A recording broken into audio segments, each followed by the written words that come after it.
Sir இப்போ பொதுவாக வீட்டு வேலை செய்கிறதுக்கு நிறையா பேர் வேலைக்கு வர்றாங்க.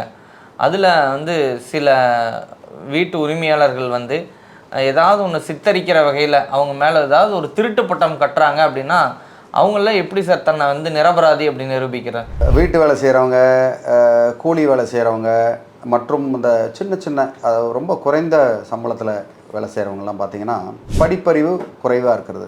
படிப்பறிவு குறைவாக இருக்கிறது தான் ஒரு பெரிய சோதனை இந்த இடத்துல.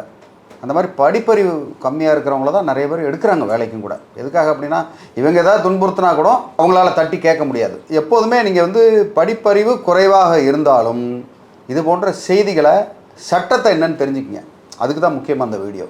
எந்த ஒரு தனிநபர்னால் ஒரு முதலாளின்றது ஒரு வேலை கொடுப்பவர், ஒரு எம்ப்ளாயர்ன்றவங்க அந்த முதலாளி. வேலை செய்கிறவங்கள வந்து கண்ணியத்தோடு நடத்தணும். கண்ணியத்தோடனா நீங்கள் வந்து மரியாதையாக அழைச்சி மரியாதையாக நடத்தி அவங்களுக்கு உரிய சம்பளத்தை சரியான நேரத்தில் கொடுக்கணும். ஒரு சில பேர் என்ன பண்ணுவாங்க, வேலை செய்கிறவங்க அந்த எம்ப்ளாயி சம்பள உயர்வு கொடுக்காமல் இருக்கிறாங்க, சம்பள உயர்வு கேட்குறாங்க. அப்படின்ற பட்சத்தில் இவங்க பேரில் ஏதாவது அவதூறாக சொல்லியோ கொஞ்சம் மோசமான வார்த்தைகள் சொல்லியோ வெளியில் அனுப்புறதுக்கு முயற்சி செய்யலாம். இல்லை இது மாதிரி திருட்டு பட்டங்களை கட்டலாம். அப்போது அந்த மாதிரி நேரங்களில் ரொம்ப சர்வ ஜாக்கிரதையாக நீங்கள் வந்து கோபப்படாமல் கண்ணியத்தோடு நீங்கள் நடந்துக்கணும். திருப்பி திட்டுறதோ இல்லை திருப்பி அவங்க கூட சண்டை போடுறதோ இல்லாமல் இது போன்ற நேரங்களில் நீங்கள் காவல் நிலையத்தில் போய் தாராளமாக நீங்கள் புகார் சொல்லலாம். உங்கள் மேலே சந்தேகம்னு சொல்லிட்டாங்கன்னா நீங்கள் அதுக்கப்புறம் அவங்க இடத்துல இருந்து வேலை செய்கிறதுன்றது வந்து புத்திசாலித்தனம் கிடையாது. தமிழ்நாட்டில் இன்றைக்கி வந்து வேலையில்லா திண்டாட்டம்லாம் கிடையாது. வேலைக்கு ஆட்கள் தான் இல்லாமல் இருக்கிறாங்க. அதுக்காக நீங்கள் வந்து டெய்லி ஒரு ஆளை மாற்றுங்க அப்படின்னு சொல்ல வரல. அது தப்பு. அது செய்யாதீங்க.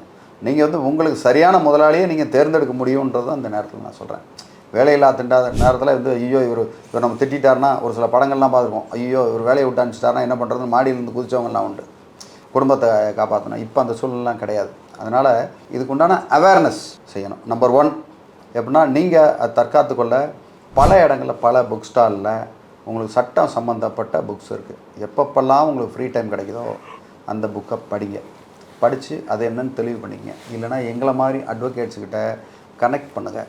கனெக்ட் பண்ணிட்டு ஒரு நேரத்தில் இந்த மாதிரி ஒரு சூழ்நிலை இருக்குது, இதுக்கு நான் எப்படி எதிர்கொள்கிறது அப்படின்னு கேட்டிங்கன்னா பல வழக்கறிஞர்கள் வந்து உதவி செய்கிறது காத்துக்கிட்டு இருப்பாங்க.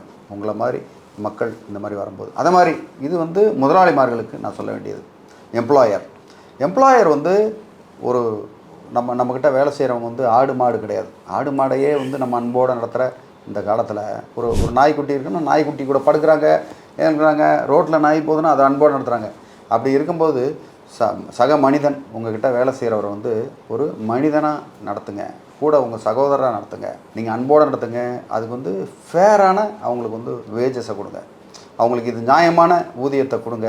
இல்லைன்னா அன்போடு நடத்த முடியலையா ஒரு வேலை சொல்லுங்கள், அந்த வேலையை செய்யலையா ஏன்பா செய்யலை அப்படின்னு கேட்டு விடுங்க.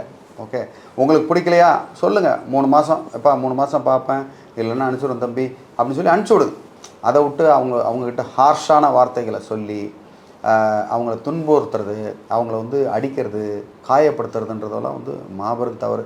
இந்த மாதிரி சம்பவங்கள் வந்து தமிழ்நாட்டில் நிறைய குறைஞ்சி போச்சு. பட் இருந்தாலும் அங்கே ஒன்றும் இங்கே ஒன்றுமா நியூஸ் பேப்பரில் வந்துக்கிட்டு தான் இருக்குது. இந்த மாதிரி தமிழ்நாட்டுக்குள்ளேயும் இந்த மாதிரி பல செய்திகள் வருது.